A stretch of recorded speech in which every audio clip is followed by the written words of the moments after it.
We are live. Well, welcome everyone to the November 6th meeting of the COC board. We will go ahead and call the meeting to order at 2:01 p.m. Friendly reminder to please mute yourself and remain muted during the meeting, please. I'll text her. Austin, if you could call, Yes. or Catherine, or Austin, call the roll, please. Yes. One second. I got it, yeah. Patricia Sam.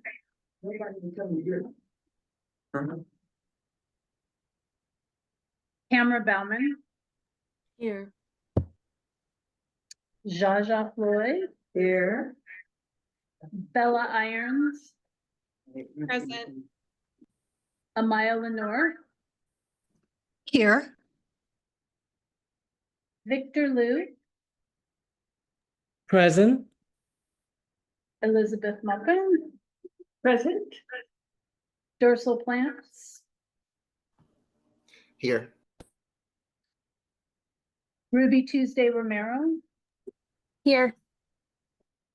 Martha Sasarosi. Here. Christina Sawicki. She may be in the participants. I do not see Christina. Amy Thomas.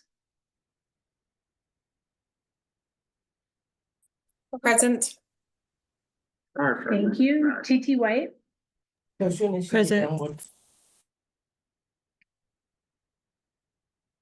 Okay. 12 board members present, 1 absent. Oh, there's, I see it now.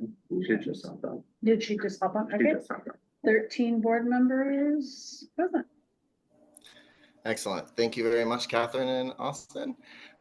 So yes, welcome everyone. I do want to just very briefly acknowledge that, we are in a day where there is some dust and some tension in the air. And I think the best thing that we can do is to just ground ourselves in this space and focus as much as we can on the people we owe, being good stewards of the COC funds to, and having, these responsibilities. And to help us with that grounding to start us, I'd like to ask, I believe it's Victor reading the land acknowledgement and then Tamara reading the theory of change.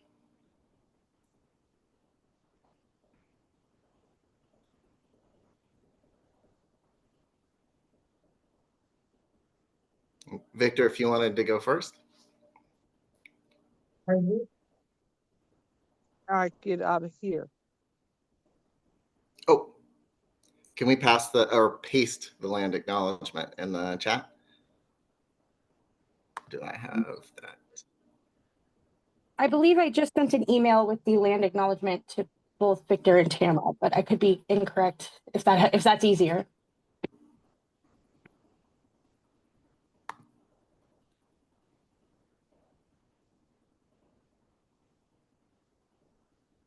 Would somebody like to maybe do the theory of change and probably find the land acknowledgement?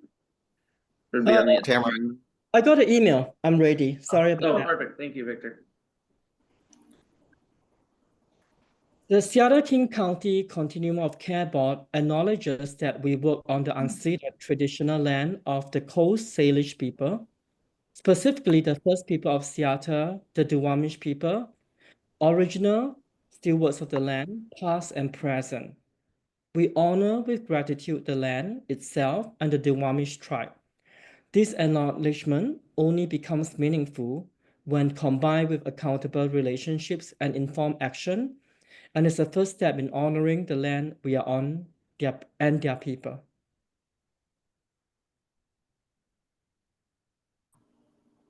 Thank you, Victor. And Tamara, I believe you're reading the theory of change.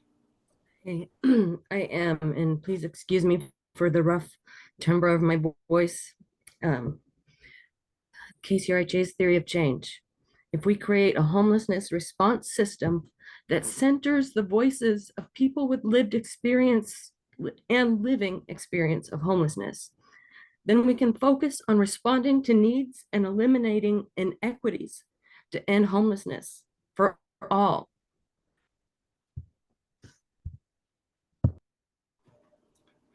Thank you.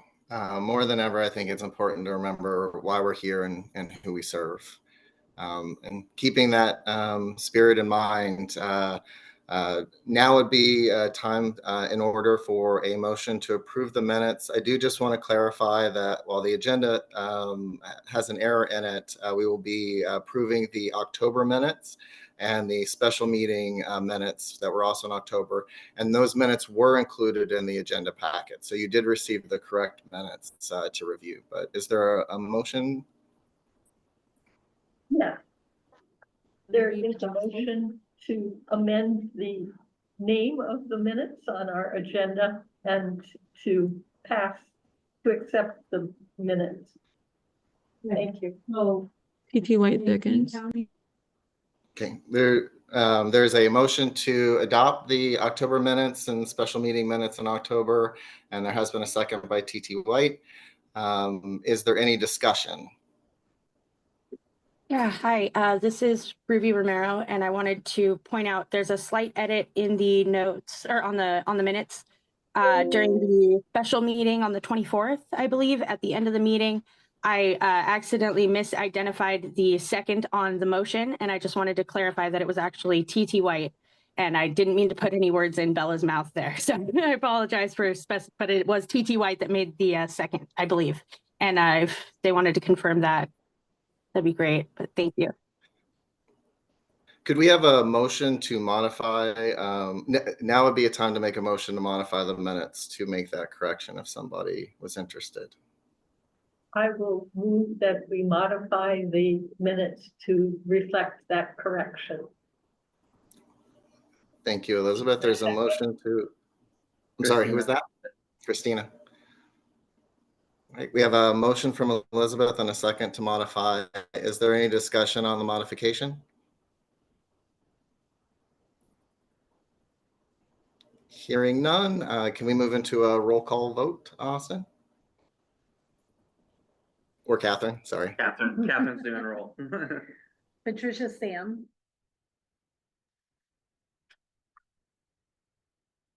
Patricia's here, except Tamara Bauman, Aye. Zsa Floyd. Here. Bella Irons, Present. Amaya Lenore,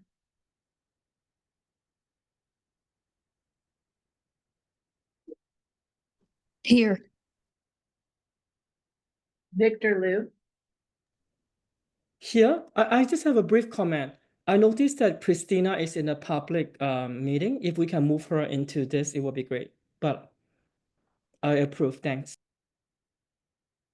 Elizabeth Mopen, Approved. Dorsal Plants, Approve. Ruby Tuesday Romero, Approve, thank you. Martha Sasarosi, Approve. Christina Sawicki, Yes, perfect. thank you. Amy Thomas, Approve. TT White, Approve.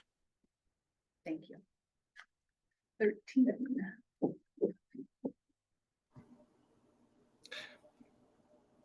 Austin, remind me, do we need to go and vote on the motion to pass the minutes? Yes, we do. All right. Sorry for the technicalities here at the beginning, but this is some of the fun bureaucracy I love so much. We have a motion on the floor to now adopt the minutes. It would be appropriate to go into a roll call vote for that. Catherine, please. Patricia Sam, except Tamara Bauman, Aye. Zsa Floyd, Except. Bella Irons, Approve. Amaya Lenore,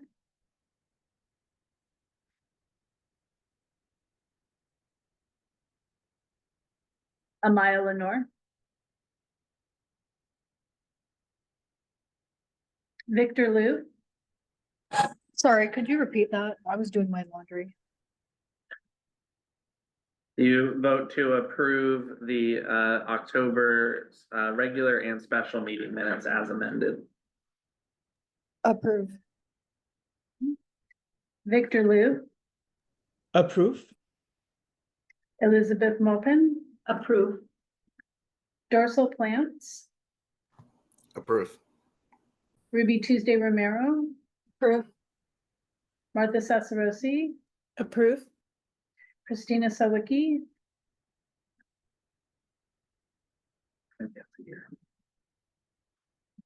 Amy Thomas, Approve.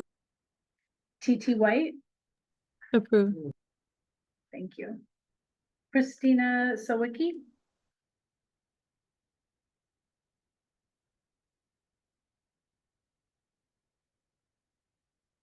I'll text Christina. Yes. Okay. 12 approvals. Oh, Christina fell off the top. Oh, okay. Okay. All right, thank you all for that. Hopefully, knock on wood, that will be the most technical that we have to get this meeting. We will move into what I think is one of the most important portions of the meeting, public comment. Just real quickly, first, Catherine, do we have any written public comment? No, we do not. Thank you. Is there anyone here with us in the meeting that would like to take an opportunity to speak? If you could put your hand up. I'm not seeing any hands, but I will pause just because I always seem to miss somebody when I go ahead. All right.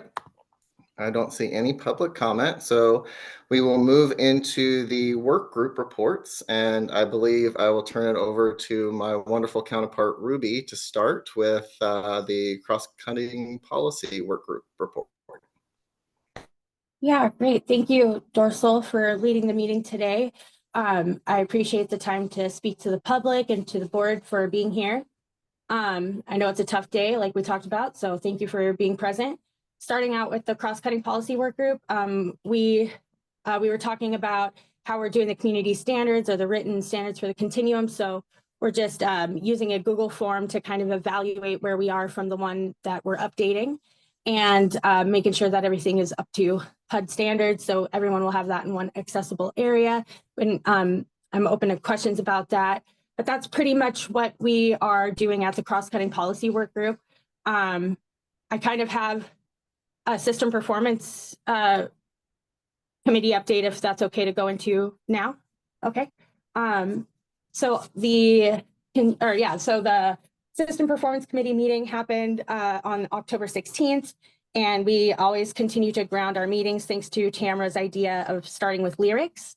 And I really enjoy that practice. We also heard from our coordinated entry team about the real-time bed inventory system, which is live.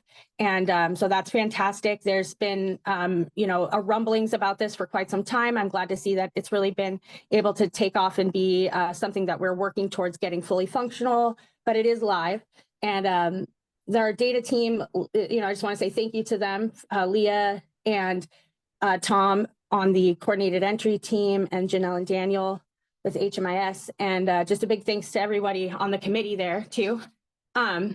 So also the data team and our partners at BitFocus put their heads together and established, updated protocols and made sure it's in writing to improve the process in regards to onboarding new agencies to our homeless management information system, or HMIS.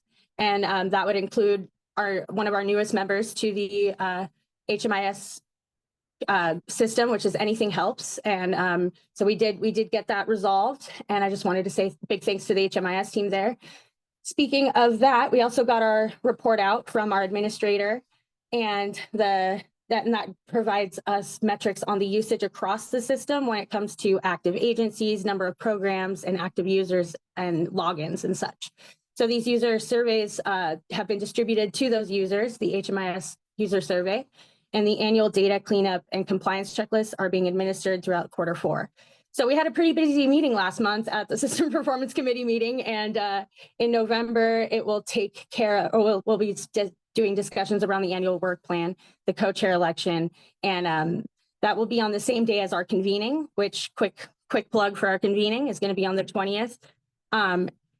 And that's at North Seattle Community College. Please check out our website if you wanted to get registered for that. That's pretty much the updates for the SPC and the cross-cutting policy work group, unless Tamara or anyone had anything to add. Thank you.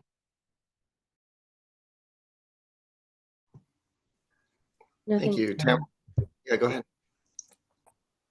Oh, sorry. Just nothing to add otherwise. No, that's not true. I'm always going to end with a plug for well-being, and especially now, it is more critical than ever that I really start building momentum around this for the community, with the community. That's all I'm going to say. But yeah, please come to the next System Performance Committee meeting. And if you're interested in joining the Mental Health and Wellbeing Committee, please direct message me. Thank you. Thank you for that. I believe we have someone here from the Youth Action Board that's also going to give us a report.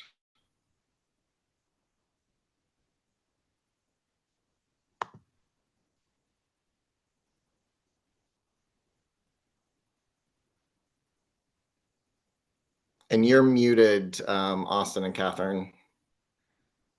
This mic isn't working. Yeah, it looks like Trayvon's mic isn't working at this moment, and the other person who was gonna give it is not present in the attendees at the moment, so we might have to give it just a couple minutes really quick. I'll reach out to Trayvon. You can put it in the chat. And do we have one other work group to give the report while we're Coordinated entry is the final group on the list, but they don't have an update this month. It's going to be coming next month, I believe, other than the update that I gave a little bit earlier. Thank you, Ruby. That's why there's two of us. All right. Well, in the spirit of keeping us moving, we can circle back potentially if we can hear from the YAB team, but we will move ahead, and I'm happy to introduce Abby, who spoke with us last. Oh, we have a hand up. Yes. I just wanted to say that when you guys are ready, I would love to give the update on the YAB. Oh, yeah. If you're ready to go, we're ready to hear it. All right, perfect. Let me get my camera on. So my name is Amaya Lenore. I am a co-chair of the YAB. Right now, we are really focusing on our YYA convening, which is coming up on November 22nd. All of our young people have worked really hard on this. The purpose of the convening is to introduce youth and young adults, service providers, funders, and the COC to the Youth Action Board. We've been working on this for a few months now, and we're really excited to see it come to fruition. The Youth Action Board believes it's important to bring together and be in community with other youth and young adults with lived experience due to homelessness. Because the Youth Action Board represents these individuals and takes that responsibility very seriously, we want to begin to hold community spaces with them, seeing as we are sort of their representatives. For example, when we are asked to speak on the behalf of young people with lived experience, we can fall on our own lived experience as well as the experience of our peers to give detailed and impactful recommendations to work towards ending youth and young adult homelessness in King County.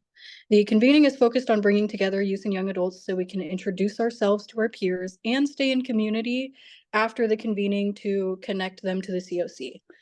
This event is focused on bringing youth and young adult with lived experience together, but everyone is welcome. Please fill out an RSVP if you are interested.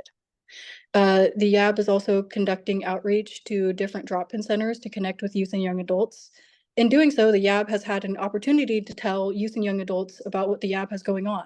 A lot of people are passionate about learning about our experience, and they also sorry, they want to learn. We, as the YAB, want to learn what other young people experiencing homelessness are interested in and passionate about.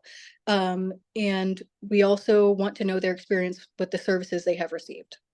Lastly, the YAB is finishing up another edition of our podcast, and we plan to release it on November 22nd. If you are there at the Youth and Young Adult Convening, you will be able to see it aired live.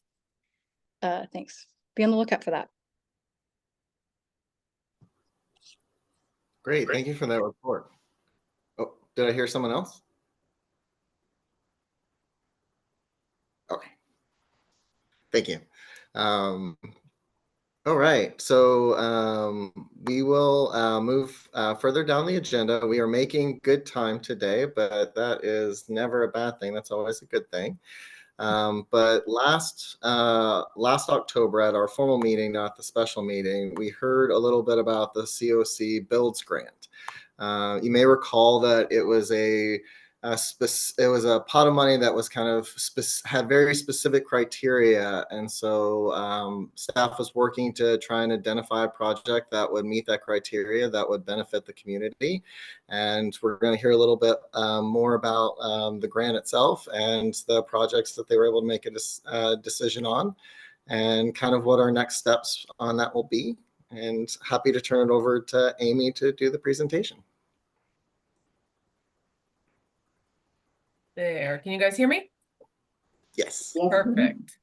Hi, everybody. I'm Abby Stepaniak. I'm going to share my screen so that you can see this. Also, I have your faces up here and my presentation down here. So if I look funny, that is why. Okay. Share. Should be good. Okay, so my name is Abby Stepaniak. I use she, they pronouns. I am the Grants and Procurement Manager for KCRHA, and I'm going to give you an update on the COC Builds funding opportunity. And just to note, Monica Gross, my colleague, presented last time. She's on leave today, so I'm taking over. And so we're kind of sharing duties for KCRHA and the grants management piece of this.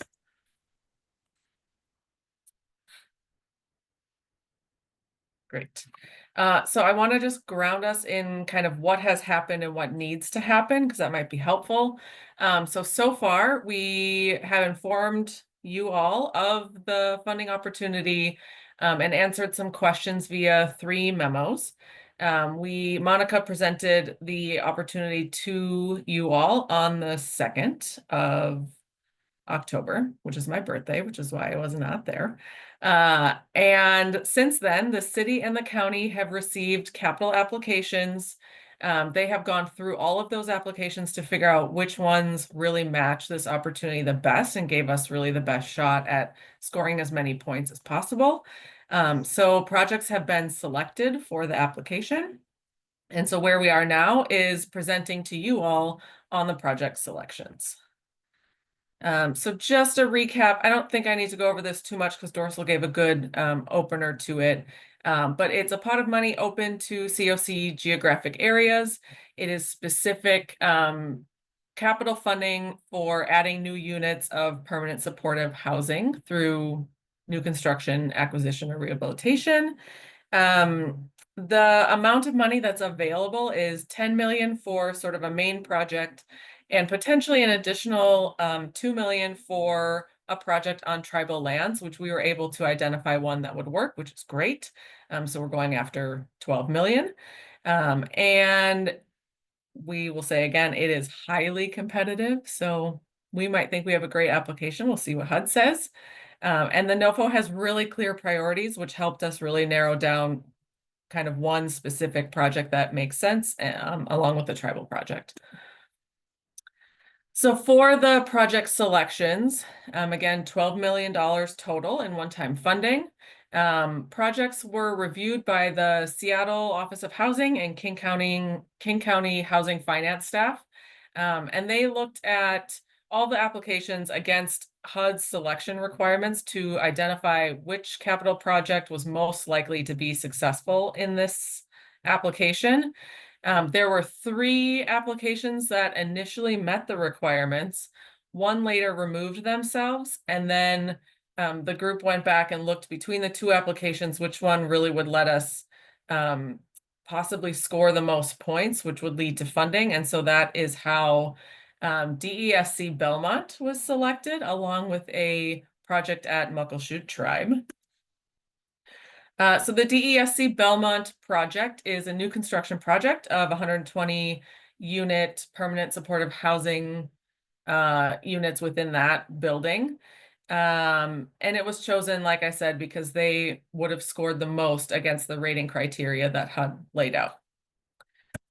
The tribal project it needed to be a project of a tribal entity and on tribal land. Within our sort of geographic requirements, there was one that met those requirements as far as who had applications and kind of were able to hit the ground running with this. So that is the Muckleshoot Tribe project, which is a new construction of a 50-unit PSH project on the Muckleshoot Reservation outside of Auburn. I'm going much faster through this than I thought, which is great. So let's revisit kind of timeline, next steps. So we've gone through everything so far. What I just did is report to you all on project selections. So what we have left to do is for me to humbly ask the COC co-chairs to sign a letter of support, which we have drafted. Lovely, ready for you to sign should you choose to. So we can include it in the application package, which will make our application stronger. I also believe it might be a requirement. I'd have to go back and look, but I'm pretty sure it is. And then the final step is to kind of complete the application and submit it. The deadline is the 21st of November. We are hoping to submit it sometime before that, just to make sure there aren't any issues along the way.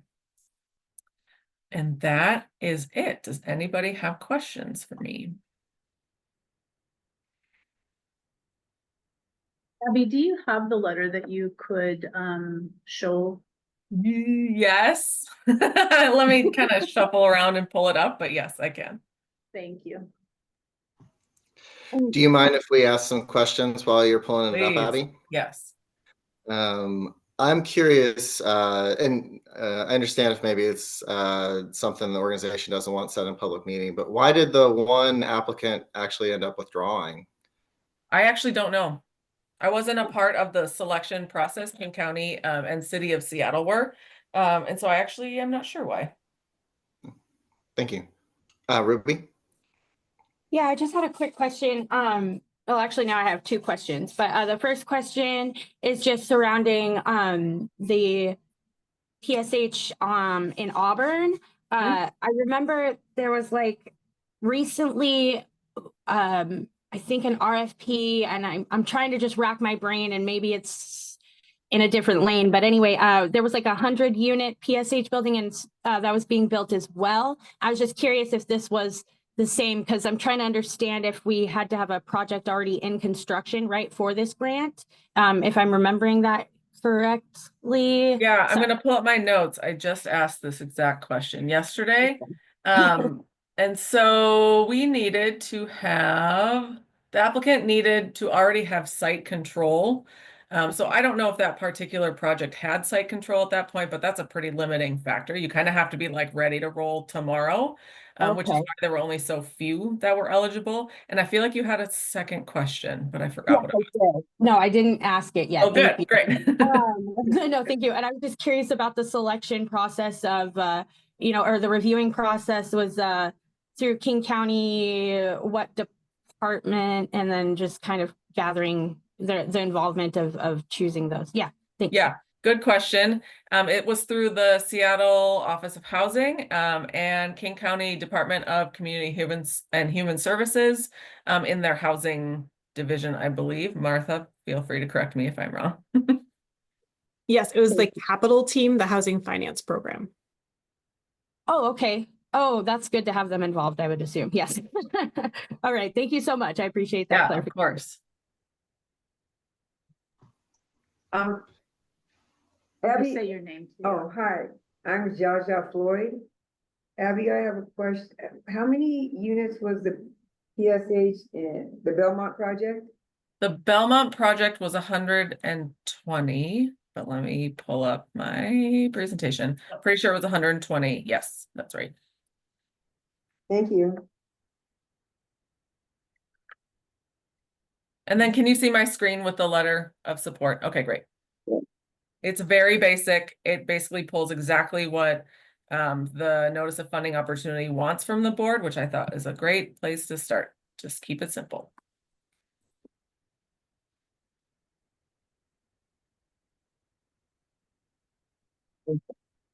Can everybody read that or would on the call? Hopefully. Do you want me to read it to you? It's very short. It won't take me long. Yeah, It let's. says, to whom it may concern, on behalf of the Washington 500 Seattle King County Continuum of Care Board, we support the submission of the below selected application to the COC Builds funding opportunity, and then it lists the opportunity number.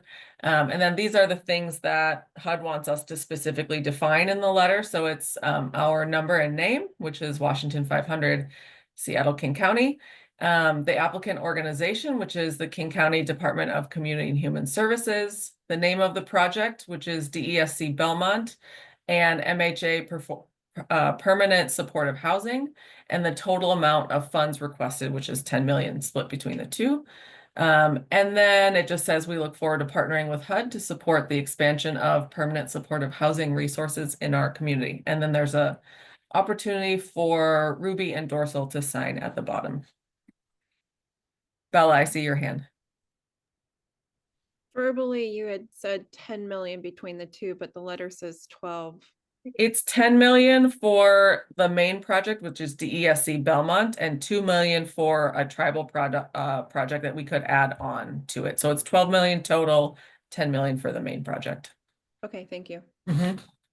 Sorry for misspeaking. Thanks for asking that question, Bella. I'm just curious if, I don't know, should we I'm curious the discussion on this, if there was a need for a voice vote, just really quick to make sure that the board is okay with this happening. And for me to sign it, I would feel a little bit better to get a voice vote, but I'm just curious and open to discussion on that. Yeah, we're gonna do a voice vote. Ruby and I have a very strong commitment. You know, we're representing you as co-chairs. We are not making decisions for you as co-chairs. And so if this is an action that we want to take, I would say that now is an appropriate time for there to be a motion to move that the COC board co-chairs sign this document. So moved. Was Zsa. Thank you. Zsa Floyd, so moved. Second, Elizabeth Lopez.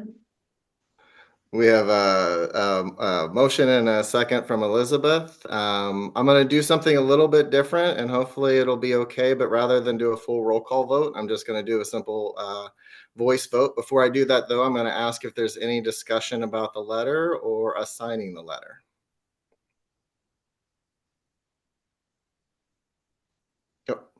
Bella.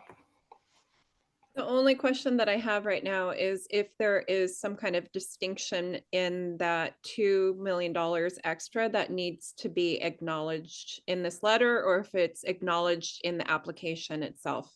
Thank you. Good question.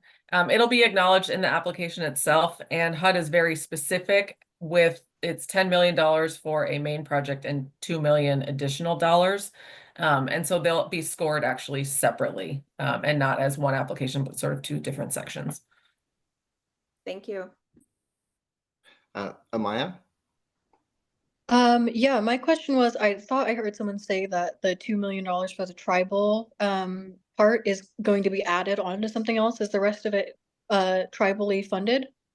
No, the rest of the Muckleshoot project, will it be funded by the tribe? Good question. I actually don't know that. Martha may know, but I don't know where the rest of the money's coming for that. I don't know all the specifics for that project, but I will say that like other or all PSH projects in our community, it does rely on braided funding from multiple fund sources, including the state and including an operating award from King County. Thank you. Great. And sorry, to build on that really quick, would that mean that there is like, so this is a one-time funding opportunity for the actual construction, but there is a guarantee of services that are going to be present on that facility? Or what's the end of the road here? Yeah, good question. Part of this funding also is for the supportive services within the housing. I don't know if that continues or not. Yes, would. the projects would then be eligible to renew that operating and services funding under the standard COC NOFO process. Perfect. Great. Thank you. All right. A good question. Bella, I see your hand again. Is this application public somewhere? And if so, can you supply the links? It's not public yet, and I'm not sure it will be. That's a good question. I can get back to you.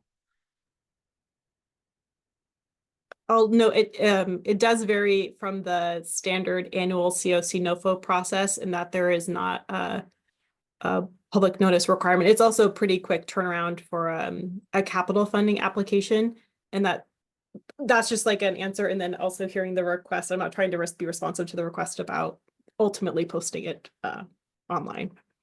Yeah, let us get back to you. It's a good idea. Martha, I see your hand. I'll just note that for the voice, but I'll recuse myself as King County is the applicant.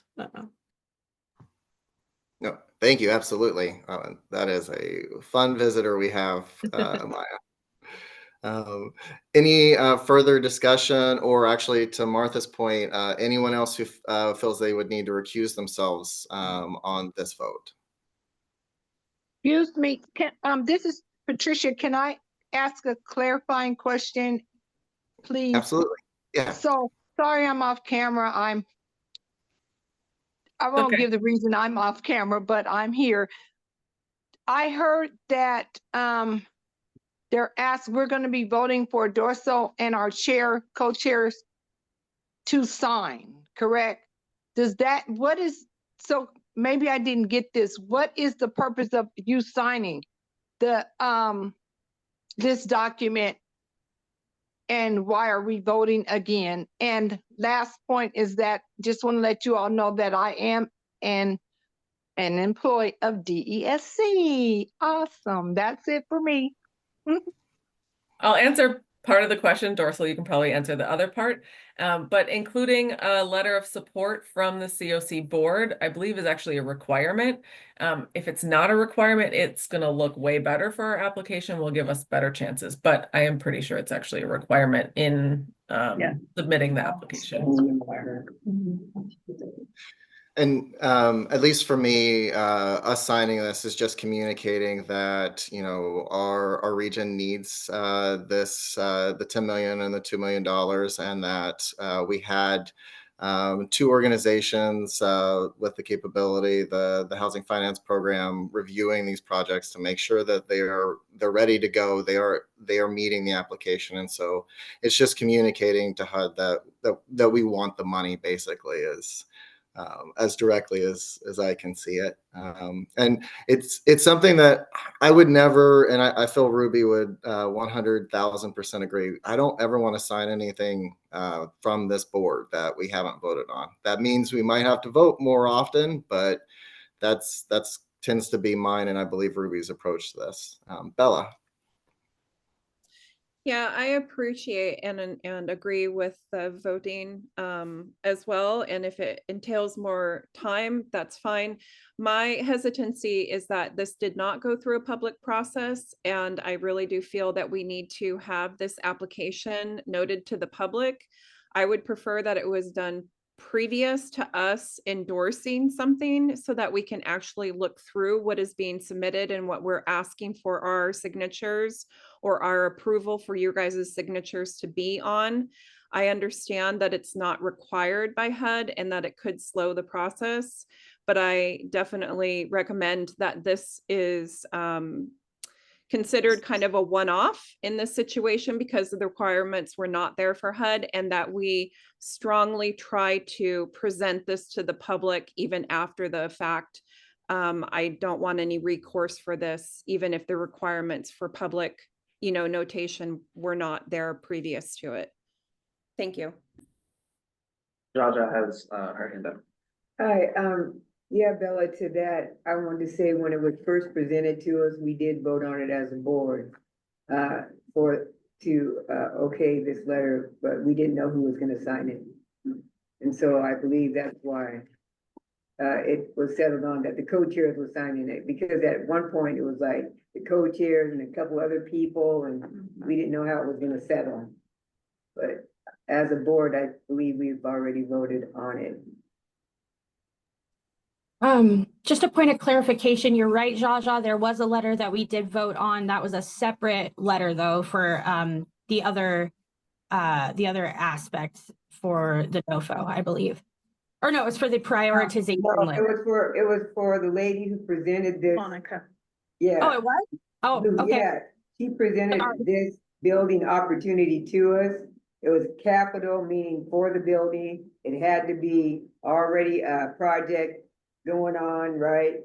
It couldn't be a startup or anything new. I remember Dorsey brought that up, and that we as a board have already. But I like that, Bella, that you say that the public should be informed. They should be informed on all things. Thank you.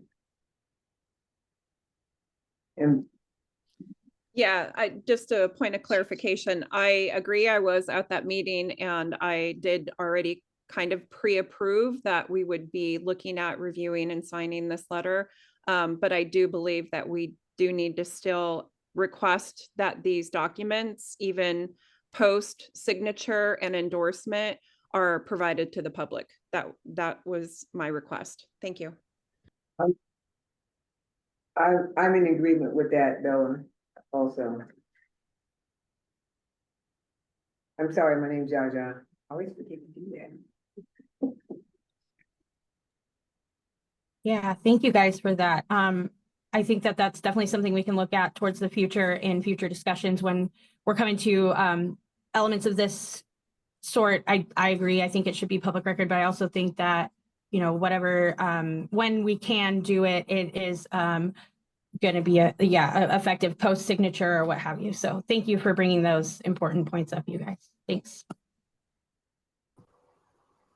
Yeah, and I'd also be kind of curious to learn a little bit more about these projects as they develop too, just because I'll be honest in a shameful way. I don't really know too much about the services that the Muckleshoot tribe is able to provide. I know they have a housing authority, but I think this is one of those areas where we can continue to learn and better ourselves too by following up on the projects we sign this letter on if they get the funding, and learning about what happened when they open their doors. Unless there's any more discussion, and this has been good discussion, and thank you for the presentation, Abby. I'm going to go ahead and call the vote. Okay, this will be a voice vote, so I'm going to ask for the yays. If you could come off mute and say yes or yay. I will then also provide an opportunity for people to say no or nay immediately after, and we will try our voice vote. Do I have Amy any Thomas, yay? yay. Jaja Floyd, Lenore, yay. Oh. Should we just, Catherine, you want to just do a voice? Or Let's roll call. Thank you. Thank We'll just do a roll call vote. Thank you, Catherine. Patricia Sam, Yay. Tamara Bauman, Yay. Jaja Floyd, Yay. Bella Irons, Yay. Amaya Lenore, Yay. Victor Liu, Yes.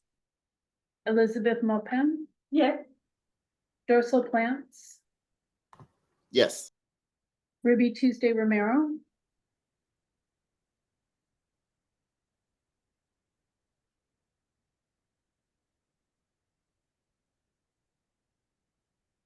Martha Sasarosi, Recuse myself. Christina Sawicki,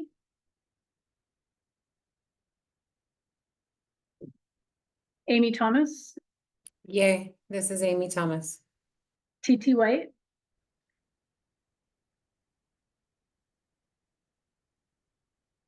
TT White,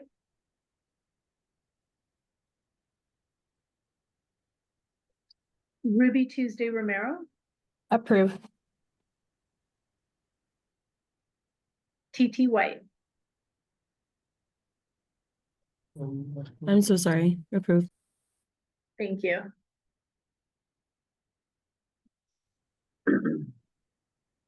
Eleven approved and one recused. All right. Thank you very much again, Abby, and for the board for considering the letter. Ruby and I will get that signed and over, and we'll follow up to see about getting the application information so that we can learn a little bit more too. I believe we're still ahead of schedule, which is always nice. We will go ahead and move into our, I believe, a 5-minute break. I have 2:46 on my clock, so would we say we'll be back at 2:52? And Dorsal, can I just make a point? I am trying to reach Tony. I did let him know that we're ahead of schedule and I have not heard back from him yet. So I'm still trying to reach him. Okay, we will. We can potentially swap agenda items to give them more time too. Thank you so much.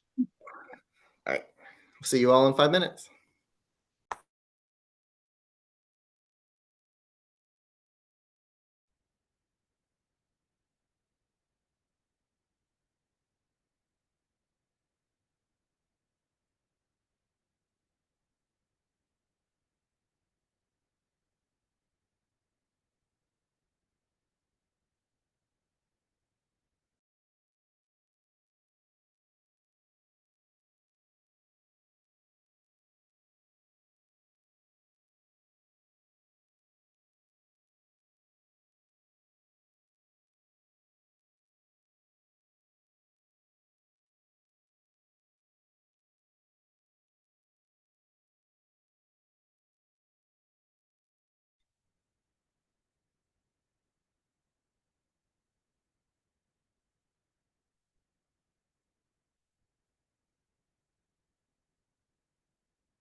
Dorsal.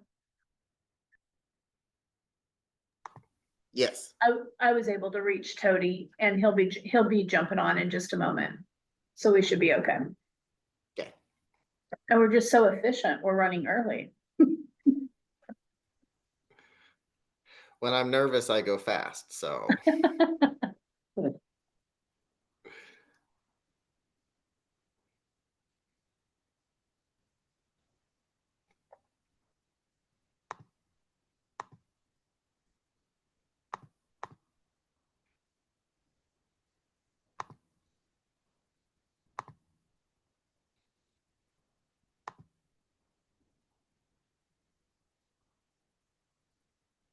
I did text Christina and didn't get a response.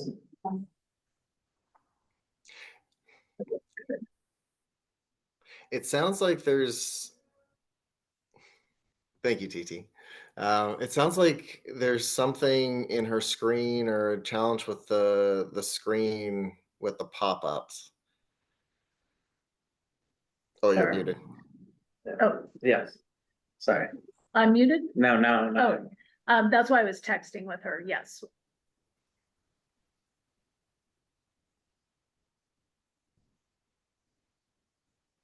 You're muted again.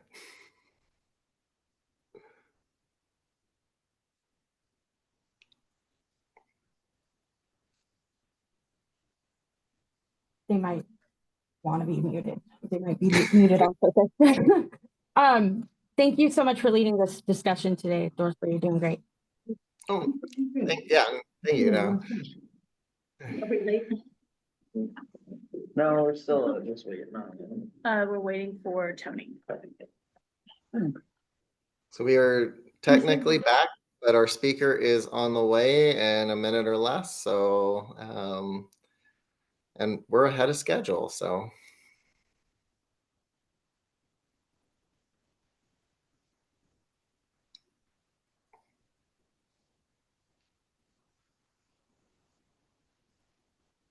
Hey, Ruby, do you have, maybe now we could just go through our announcements that we were going to do at the end. Sure. Yeah, do you want to start us out with your announcement? I'm so sorry, I don't have the notes on that on that one. Oh yeah, you're talking about the conference one, right? Correct. Yes. So I did just want to share, and this is not, to be clear, this is not an endorsement of the material, but there was a conference recently, Housing Washington, that featured a lot of panel discussions on affordable housing and homelessness, and also centering the voices of lived experience in this work. I was really impressed. They have put all of their presentations on their YouTube channel for free. So if you are interested at all, if you, and I can get the link to go out in the notes, but the Housing Washington conference is entirely free online. And there's some very relevant presentations from city and government staff on some of the topics we're working on. And the lived experience presentation was also, I found, very insightful. So I just wanted to share. Free learning is always a good thing. So Ruby. Yeah. Thanks. And for free learning on that note, there is also HUD has done the same thing where they put a lot of their trainings on YouTube now, some updated ones from, I think it's, when the COC program came out. So if anybody's looking for clarification on terminology or anything like that, I would go check out the HUD YouTube channel. And they also recently had a presentation on incorporating lived experience and how to do that effectively in data. So that was another thing I wanted to share for learning. Last couple points I wanted to make was just, we're having our convening on the 20th at North Seattle Community College, and there is a way to RSVP in person, but it's going to be a virtual access point as well. If you want to find details on that, it'll be at the Continuum of Care portion of the KCRHA page. And the other point is the Youth Action Board, which we heard up from today, does have their convening as well 2 days following on the 22nd. And I believe that was everything. I'm so sorry if I forgot something there. I think that's everything. Elizabeth has a question. Yes, Dorsal, wasn't there something else that you mentioned that was happening today during our time? And they're going to send a recording out in 2 or 3 days? It's happening the day of the convening, Oh, the not day of today. the convening. Yes, I think. Yeah. And then there's also an upcoming presentation that I can share the link to. I believe it's Los Angeles County, but Los Angeles County is doing some interesting work where they're using an algorithm to attempt to predict homelessness and to try and prevent homelessness even before it occurs. It's kind of it's a newer approach to things, and so again, I'm endorsing. I'm going to learn, but I want to share these opportunities as much as possible. Dorsal, if you send me the links, I can send them out to the board in an email. Got it. Amaya? Yeah, I was honestly curious about that. Is that something they're rolling out in LA to try and like Karen Bass? I know she's the mayor there. Is that what they're They are rolling it out and they've done some preliminary work with it. I'm not sure like how widespread or if it's more of just a small kind of case study. I'll get the link sent out. I'm kind of wanting to learn more myself too, but it sounds like there's going to be some attempt to see about using that in other COC systems. That's very interesting. I've never heard about AI even being considered for something like that before, so I'm definitely interested in learning more. Yeah, it's potentially a good use of AI. I love this conversation surrounding how to use it effectively and how we can actually incorporate it into social services where the restriction a lot of the time is funding and a lot of the time is person power. And it also, that's a good point, Bella. Thank you for bringing that up in the chat about if it's not having it's hallucinations or something. But anyway, so I think it's an interesting method. Thank you for sharing. Sorry. Yeah. And if you all come across opportunities like that, I'd love if you send them to me and Ruby or Catherine and Austin, and we'll get them distributed too. The better we get at our jobs, the better we can serve the people that we represent. Well, I have rambled a little bit, so I believe I saw a chat that Tony is here and ready to go. And so it's been cold. So I think hearing about the severe weather shelter and where we're at with that, it's perfectly timed. And so, Tony, if you're ready, I'm happy to turn it over to you. Thank you, Dorsal. It's good to see you. Thanks, everybody. Good afternoon. Okay, my name is Tony Machacha. I use he, him pronouns. I've been the community capacity manager here at KCRHA exactly for 3 years. Last Friday was my third year anniversary. And as community capacity manager, one of the things I was tasked with doing was supporting severe weather response. And gradually it became one of the 4 things I did, and it became one of the 3 things I did, and then became one of the 2 things I did. And eventually it's become a lot of what I do. And we've had new leadership now, and the new leadership has seen the importance of severe weather response all over the county, and they've decided to invest even more in this position. So they've created a position of emergency manager, and I'm going to be the emergency manager officially transitioning in the next few weeks. So severe weather, one of the things I do in addition to preparing for other emergencies, but it'll be the biggest thing I do year round, which is really cool to have because from the beginning we were it used to be the part-time thing that some of us did. And maybe that kind of contributed to how we were kind of struggling with having a unified response and having a countywide response. But now we're going to have it all under one person, one team. And I'm really excited about this. So to my presentation, Catherine, should I share my screen or do you have my presentation to run? You can share your screen. All right, cool. So I will present an update of what we have been up to as soon as I get my PowerPoint all lined up.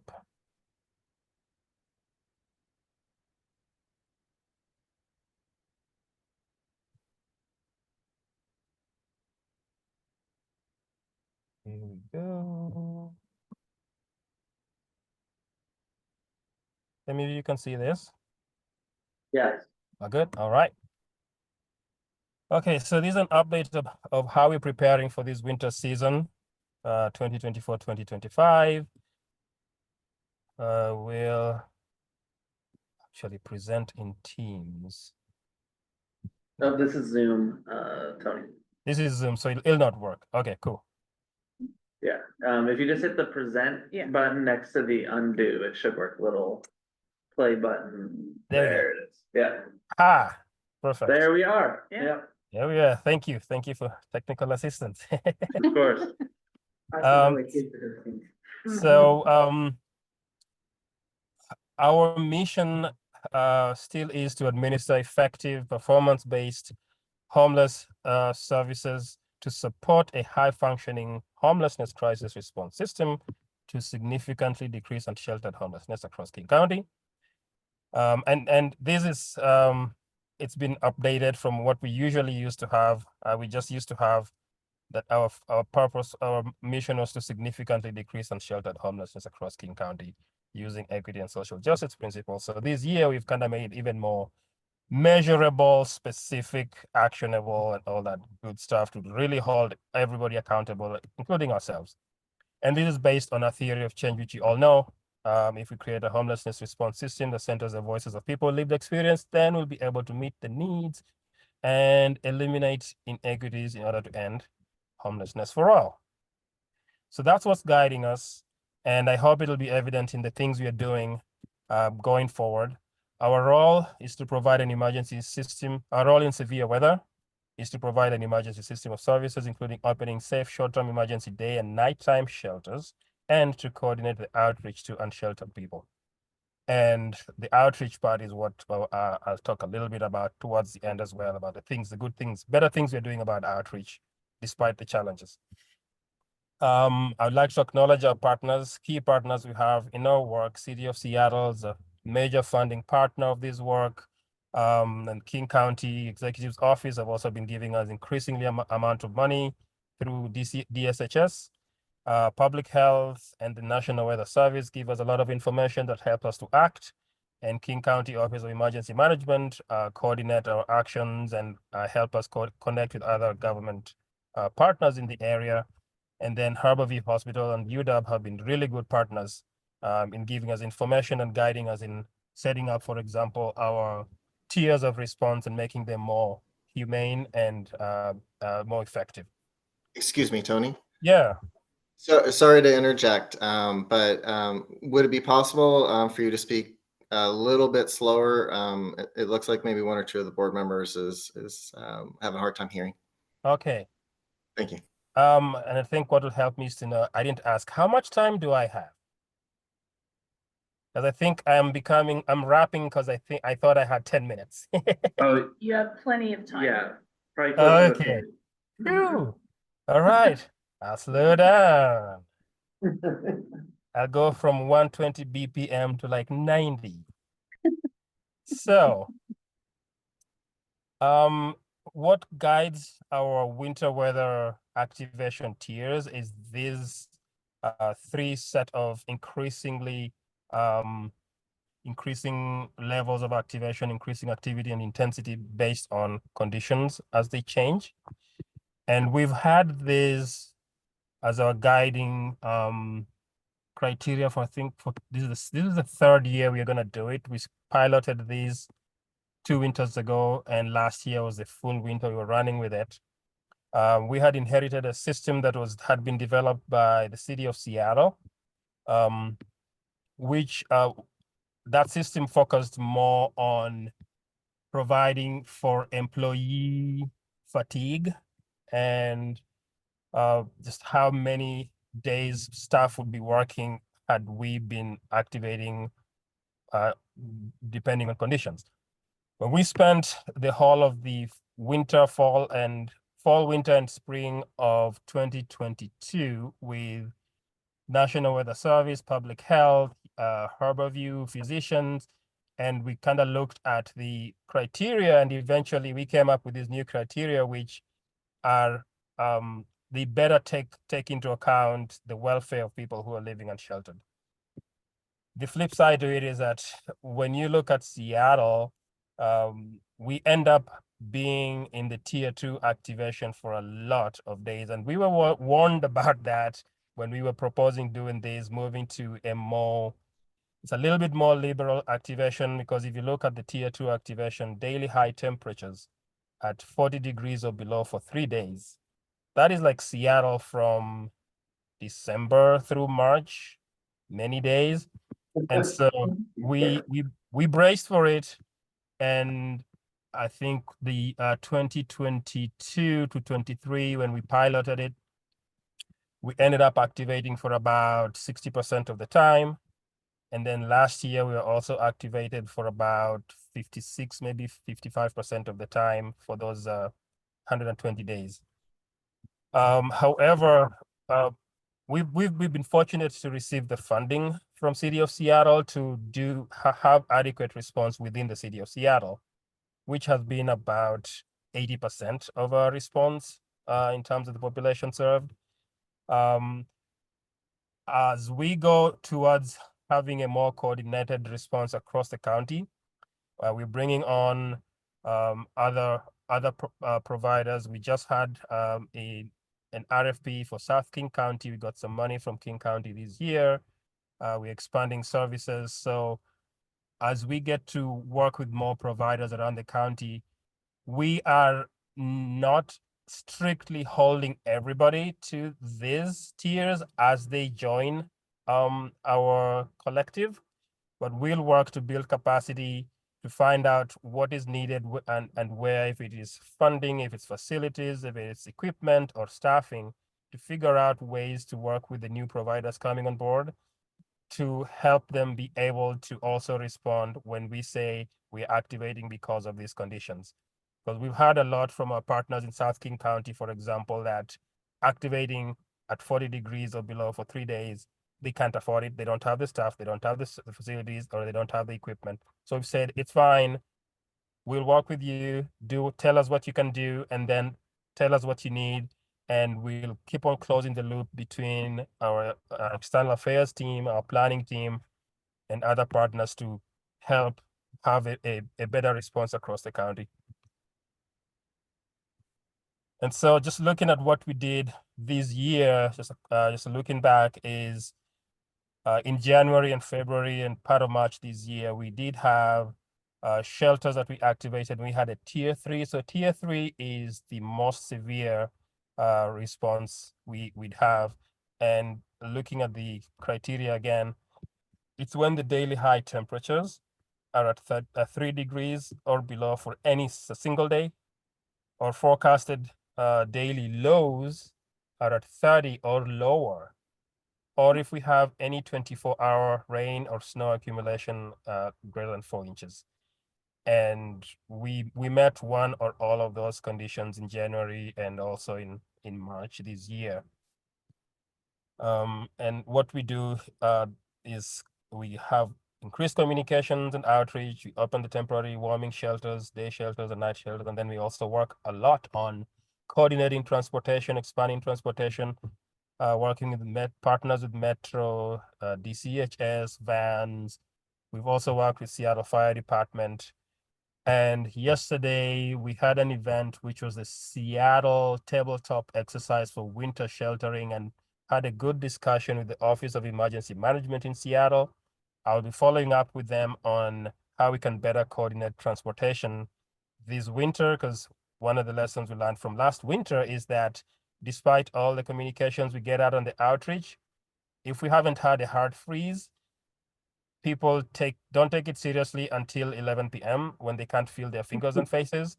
And that's when they call 911, and we're scrambling to get people to shelter and safety. So we're gonna try to anticipate that and have a better system of making sure we are ready to bring people inside. Even if they wait until they call 911, we'd like to have drivers and vehicles ready to be dispatched to go collect people. So we operated Salvation Army, Sodo Bay A. The capacity is about 30 people.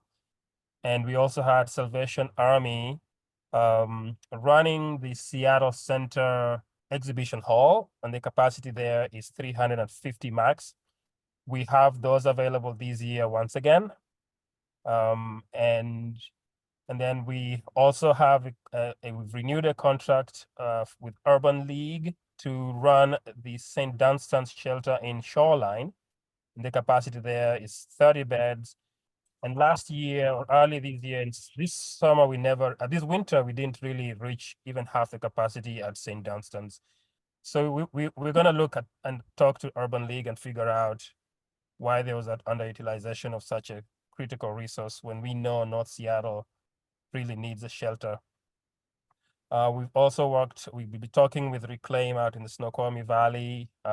They've been changing the way they do their shelter. We've also been having discussions about resources, staffing especially, but they were available early this year to help us shelter people. And then in the South and Southeast, it was mostly cities that had their own efforts, and a few of the providers we have that are not contracted to provide severe weather shelter, but they responded anyway and did put on a really robust effort to shelter people. We have we just closed the RFP for South King County, and we'll be talking to the organizations and the raters, I think Friday into next week, to kind of see what the next steps are with funding an actual shelter that will be coordinated with the rest of our activities this winter. And as usual, we have families that need shelter that cannot be accommodated by all these other shelters that usually accommodate only adults, single adults. So the family intake line through Mary's Place, placing families in motels, hotels, giving them vouchers that are coordinated by the YWCA. We've worked really well with them in the past. We've learned that they almost always run out of money. And so this year we are funding them adequately to the tune of close to $200,000. And so we're working with them. In fact, I was just speaking today with Nicole Scott, who is my colleague on the program side, to make sure that we are standing up that contract amendment properly so that we give Mary's Place the flexibility they need to respond and shelter families adequately this time. They've been doing it well, but they've almost always been running out of money, and we scramble to get more resources. But so this time we're trying to give them as much money as possible up front so they can shelter families. And looking back at what happened this year, I think most of you know, we had the cold snap in January. It was an unfortunate event. We had 8 nights that were below 30 or at 30 degrees. And the coldest night was January 14th, where we had 317 people that we know of seeking shelter in the shelters we had open, Exhibition Hall, Sodo, and St. Dunstan's. So we get close to 80% capacity that night. But we know a number of people were not fortunate to get inside. We lost a number of our brothers and sisters over those couple of really cold nights. So we have that in the back of our minds. We'd like to work well to make sure we don't lose someone else again when we get a cold snap. We also sheltered 56 families over those 8 days in hotels, mostly around the SeaTac area is where the YWCA has been able to find facilities that are willing to work with them to accommodate the people who come through the call lines. So this season, we've looked at a 5-year plan and some of the things we said we're going to do. We are expanding the number of severe weather shelter beds available. We worked this spring and summer for Seattle and had an RFP that got Lehigh as a new severe weather shelter provider. they'll be able to operate up to 3 community centers in Seattle. Each has about 60 to 70 beds. So at most, we could add another 210 beds if needed. I'll be meeting with Lehigh tomorrow to dig some more into the logistics of how that would happen. And we keep on working the next few weeks to make sure that Lehigh is ready to go by the beginning of December to really stand up those shelters. And those will be Garfield Community Center, Rainier Beach Community Center, and the Southwest Teen Life Center in West Seattle. So we have new money that has come in from King County, and so that's helping us to run the RFPs for South King County and East King County. East King County, we're in discussions with a couple of cities. Bellevue and Redmond are willing to add some money to what King County has put up. So we're in discussions. They're going to finish their budget process this month. And then at the end of November, early December, we'll know how much more the cities are bringing in. I'll also be in discussions. I have a call on Friday with the city of Kirkland to hear about their hotel motel program and figure out how we can also work with them to coordinate the way we shelter people, if they can be added to some specifics about when we communicate capacity and stuff like that. So we're doing more talks on the east side to expand what we do, so we're all coordinated. Like I said, the South King County RFP is closed, and we'll start working with the applicants to look through their proposals and then see how we can proceed to standing up those contracts. The funds available are $70,000 from King County. And so depending on what we see in the proposals, it might be a 35-35 split. It might be a 50-20 split. I haven't looked at the specifics yet. And then the other thing we've been doing internally is to coordinate and centralize our severe weather response, which is part of the discussions we're having with the cities. In the past, when we activated, I focused solely on the city of Seattle, and then our sub-regional planners focused on the activation in the sub-regions.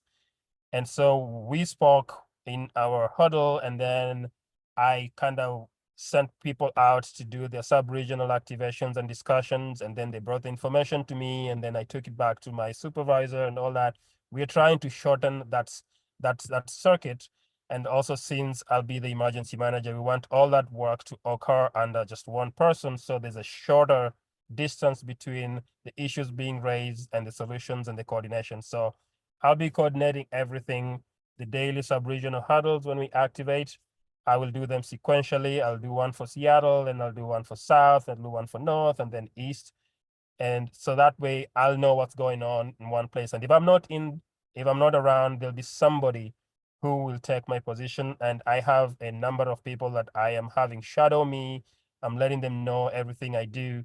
So if I'm not in the office, there will be one person running severe weather, and there'll be really we hope there'll be much better coordination and the sharing of resources and response. We've also set up a new email address for severe weather, so we don't have to wonder who to email. It's severeweather@kcrha.org. And right now, I'm the only one who gets that email. And if I'm not around, I'll change it to whoever will be my delegate that will get that email. So there's one person who receives all the messages, and we want to eliminate the confusion when many people get a message and everybody thinks somebody else is doing something, and then 6 hours later we realize nobody did anything. So this is going to hold us more accountable. There'll be one person, in this case it'll be me, during severe weather. I'll get the messages and I will know what to do. And then also during activation, severe weather page will be activated daily. And in addition to the emails I'll be sending daily, so the messages will be in two places. Those who receive the emails will be saved the trouble of logging onto a web page to look for the email and scroll down and everything, but it'll be there as well on the web page. And we are talking to a number of providers who have outreach contracts to really understand what happens before and during activation. We would like to really work hand in hand with outreach providers to do a better job of reaching people when we're going to activate and when we activate. And because one of the things we've known and been struggling with has been that outreach providers mostly work Monday to Friday, 9 to 5. And when we have extreme weather events, we need people out there doing the outreach after 5 p.m. into the night, over the weekends, and also during holidays. And so there's been that big gap, and we know we have to do something about it.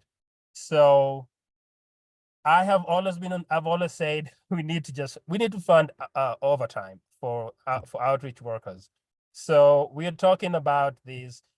It's gonna be more feasible in Seattle because the city of Seattle has been generous enough.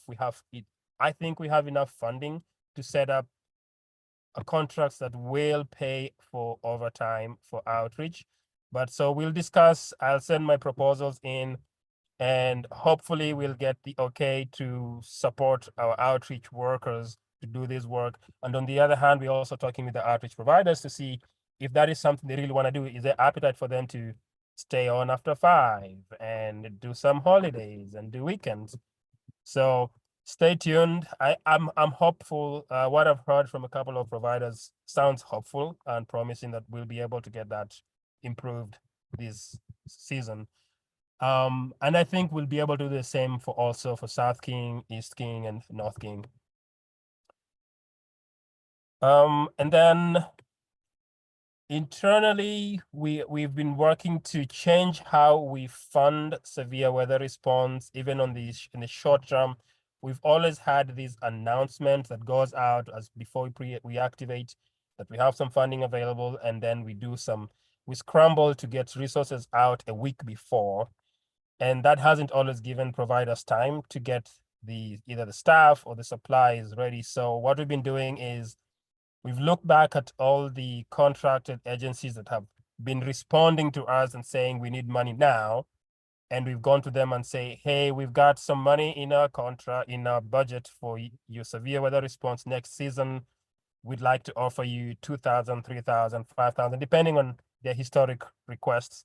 And so right now we have a list of 15 organizations in Seattle first. That's where the funding was available. We are amending their contracts to fund severe weather upfront. So when we start the season, we won't be scrambling to do an amendment process and all that stuff. So and those are in progress right now. We hope to get them all done by the beginning of December. And so they'll have the money, they'll know the money is there. And when we say activate, they'll already be prepared for it. Eventually, we're going to do in 2025, we'll stand up an RFQ system where we'll ask for all providers to submit their qualifications and everything else and interest to respond. We'll have it on file. So when we have funds available for any sub-region, when we do an RFP, we can do a quick RFP that will not spend time looking through the qualifications because they'll already be already pre-qualified.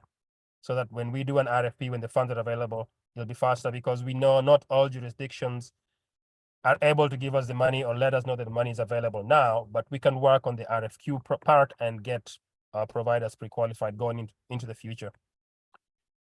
And then we also, we've spoken with our contracting team and the finance team internally, and they understand what we need for faster funding and reimbursement processes. In the past, we've had times when we've been stuck internally where we say, we've approved you to get the funding, and then nothing happens for 3 months, 4 months. So we've heard that, and our finance team has totally listened to that. We have been assigned specific people on the contracting team and the finance team to work with the severe weather team. When we start any amendment process or we get a funding process going, they're ready, they know what we want, or they know who to speak to, and we're in constant daily touch. We update each other. We have a spreadsheet where we are tracking progress.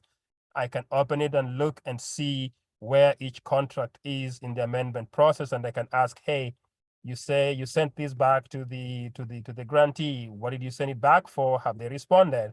Or this one is back in program manager review. So I can see what's happening in the contracts and they're ready to respond and get things going. That's been a really good improvement on the internal side, and I'm really glad we have a stronger, well-staffed finance team now. And of course, creating an emergency manager position is a huge thing. I think it's going to give us a lot more ability to tackle these issues that kept coming up and we didn't really know who to go to. But also, it's giving us the ability to start thinking and planning and working on severe weather every week. It's on my calendar now. I have my team. We meet every Thursday at 1 p.m. for an hour. And we just constantly either talking about severe weather or planning about severe weather. And if we have an activation, the meeting happens on a different day and time for the activation. The weekly meeting is always there internally. And I'm also going to have it as an event, a weekly meeting with the sub-regions as we're talking about severe weather going forward. It will be every day, every day, every week for 12 months of the year, just because it's something that happens all the time. And our dream has been to eventually have severe weather as part of regular programming, that every contract that works with us should have severe weather funding in it and the severe weather response component. So it's not this episodic thing we do. So that's kind of the longer term vision we're driving towards. All right, so that's it from me for today. And I'm happy to take any questions. I may not have all the answers.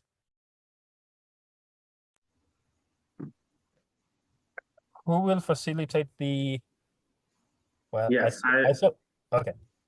Hi, Tony. Hi. It's Austin. I have one question from a member and one from an anonymous attendee, so I don't know if it's a member or not. One of them is the first one is from Christina Sawicki, asking, what about adults who need caregiver with them? You said single adult, but this population. So good. It's a good question. I believe if the caregiver is willing to also stay in the shelter, that they would be admitted when they show up at the shelter, because when we do severe weather activation, it is a no barrier situation. So we ask all our providers to admit anyone and everyone who comes in, so long as they meet that the age group segregation. I think youth and minors are not really allowed into an adult shelter and vice versa. So that's why we've set up the family shelter, and then we have the youth shelter as well. But it is a no barrier, and I don't think anyone would turn away a caregiver who needs to accompany somebody. And if it happens, we'd like to know, and that email address and my phone number, you can send that immediately during an activation. If somebody hears about somebody being turned away, it's something we are starting to also track. We're starting to track turnaways and understand why people were turned away. Member Sawicki also asked, what about ADA accessibility within these? Yeah, so we've worked with our providers, and especially City of Seattle has, in their consideration of what buildings they'll make available for severe weather, they always look for the ADA accessibility. It's something we are also working with the providers outside outside Seattle to work towards having that as a standard. That one of the things we do as we stand up a severe weather shelter, and we developed, there's a draft document, a guide on how to set up a severe weather shelter, an 8-page document we just began kind of distributing, that has ADA accessibility as one of the things to consider. So as we work with many other providers who are asking us, hey, can you tell us what to do? We are sharing this with them, and it's one of the things that they have to check off and eventually find a way to make it work if they don't have it, or if they have it good enough. Thank you, Tony. I also have one more question in chat. I know member Maupin has her hand up here in Yesler. This is from anonymous attendee. However, what is set up for severe weather shelter options in Lake City, Ballard, and Burien? Excellent. So in Lake City, we have been talking with our one of our contractor partners there, Lake City Partners, and we don't have clarity right now. But we are definitely in discussions. I did see, and I think this is public knowledge. I did see a city budget action that is setting aside a good chunk of money for a seasonal shelter around Lake City. I think it's District 5. So I think something good is going to happen soon in Lake City or nearby. And then I recently was on a call about Burien. We understand the partner that's been offering shelter there. Well, hasn't really been in the fold yet, but they've been offering a lot of their own independent work, and they always have full shelter there. I also believe something better is going to happen. There's going to be some shoring up of the funding and capacity in Burien to expand what the Methodist, I think it's the United Methodist Church in Highline has been offering. So we've been talking with them, and something I'm pretty positive something better is going to happen this season. And then Ballard, I've been working with Sparrow Carlson, our sub-regional planner for Seattle. We've made contact with the Ballard Food Bank, who have somehow since the pandemic become like the one-stop service center for Ballard. And we will be setting up a meeting pretty soon, I think next week, with the Ballard Food Bank, who are convening a number of partners in that area to start talking about what we can do. Right now, we have set aside up to $10,000 to help us get something going in Ballard.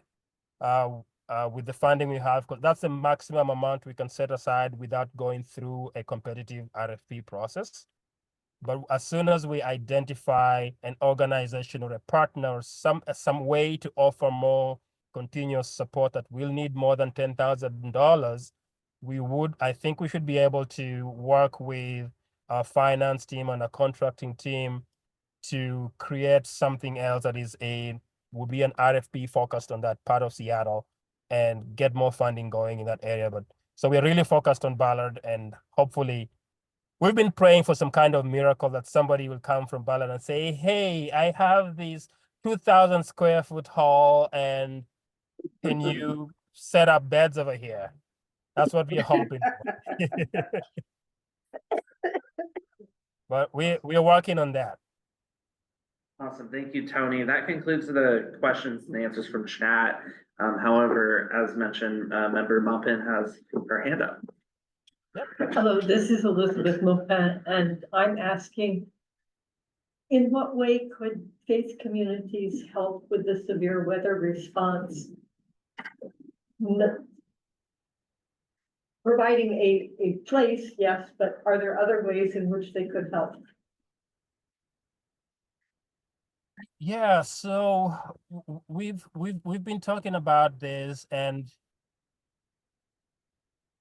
depending on the community, depending on the communities, we have a lot of diverse abilities and interest in communities around here. So I think one of the things we will work on is also providing a guide about what more you can do. I know we have a little bit of it on our website under severe weather that guides communities on what they can do. But I think we would need to work with the sub-regions to understand what's available in what community and what is needed in those communities. For example, if I think about Seattle, there's also a lot of diversity around Seattle. So if we are working with the downtown area, the other needs and community available around downtown Seattle will be different than what could provide in, say, West Seattle. So it's something we're thinking about, but we also, and I specifically am welcoming ideas and suggestions from community, from you, to help us have better targeted, focused regional and sub-regional and super local supports for these shelters. And we have seen this happen, especially in South King County. communities have been doing a great job on their own, even before we came on site, and even right now, without any contracts in those areas, communities do a lot of really great support and response to severe weather.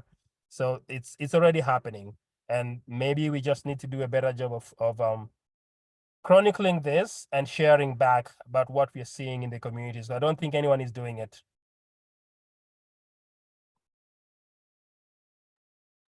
Go ahead. Yeah, we can hear you. Oh, I was seeing if Amy wanted to go first. Okay.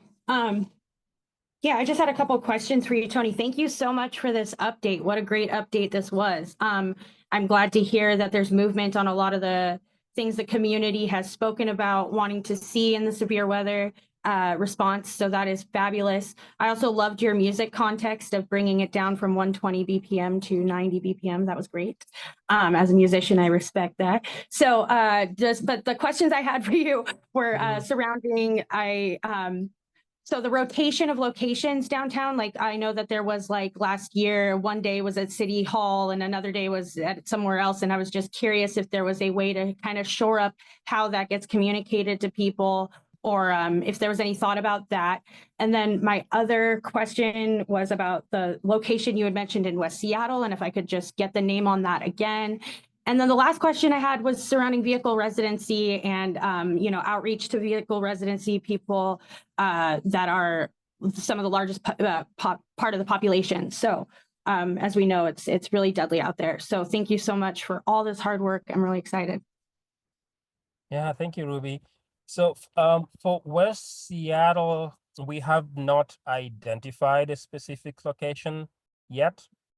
I know in the past we have supported the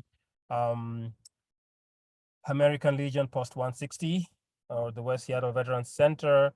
There was a snafu that happened last winter into this spring, and that contract never got executed, and it's stayed on the ice all this time. It's my intention to diplomatically re-enter that space and figure out how to get that discussion unstuck. But there was a lot of stuff happening, a lot of turmoil in that area, and when we were reorganizing and when we didn't have leadership here, top leadership and everything, a lot of that stuff got paused.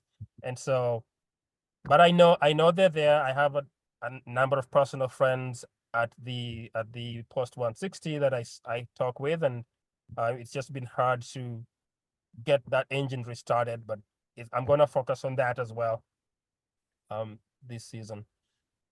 On the vehicle resident, I know that my colleague Morgan Moody, who's a coordinator on the emergency services team, has been specifically talking to the vehicle residents outreach in Seattle, the VRO team. They're on the list of the organizations that we've offered the $5,000 specifically to their contract to to beef up their operations. And we're also going to be talking with them just to understand what else they need around Seattle and maybe if they go outside Seattle. I have also been in a discussion when the East King County discussions, there is a partner there who works with the RVs. And I think, yeah, she's willing to offer even more technical assistance and support to partners on the east side who have vehicle residents. And we were internally talking about how to better support them with part of the funding that we're going to be getting from Bellevue and Redmond. Thank you for that. I just wanted to offer any assistance I can at the post. I'm happy to hear you got some friends down there. We probably know some similar faces then, so that's exciting. Awesome. And yeah, the last question I had was the rotation at the locations downtown, but we can take that offline because I want to make sure we have time for Amy and other updates. So okay. I will be quick. If you want to circle back around, Ruby. I just was curious to know for individuals with disabilities, what type of sheltering they can do, specifically, because sometimes that can be challenging. And wondering if you're aware of the option of adult family homes and how to access that resource. Yeah, that's a really good idea, contribution. I did not know we could access that resource as part of a severe weather sheltering. But I know in the past when we've had activations, we have accommodated, our partners have been able to accommodate adults with disabilities. And it has taken more staff time, like especially if somebody is brought in on an access van, and people in wheelchairs, for example, we've had to do special more staffing to work with them. We have specific cots that will accommodate people in wheelchairs. And a number of the staff that we work with have been trained in working with these adults with disabilities, but it is something that we haven't specifically focused on, and I'm glad you brought it up. I'm going to add that also to what we're going to be focusing on as we focus on better outreach this season. We should also talk about adults with disabilities. And if you have more information about how to access that, I'd be so happy to get it. I work at the Adult Family Home Council of Washington. Ah, perfect. So I will put I'll put my email address in the chat. So, and I will do the same. Okay. Excellent. I'll be good. Because ours is less of a temporary fix. We don't do very much respite, but it would be more of long-term care. And the thing that I'm finding, because we are moving in that younger generation of boomers, and a lot of people become houseless, their disabilities catch up with them, and they don't really always know what their resources are.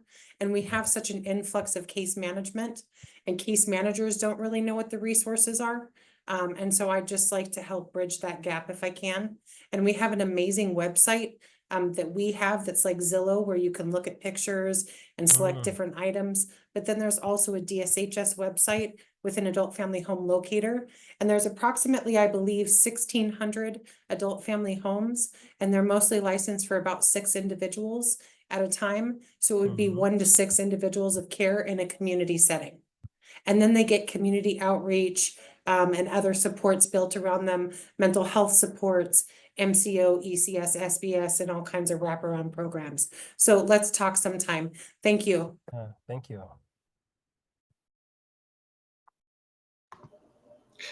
I do want to be mindful of the time, Tony, but we do have one last question that I think would be a good kind of wrap-up question, because we've had some really good discussion on ADA and access.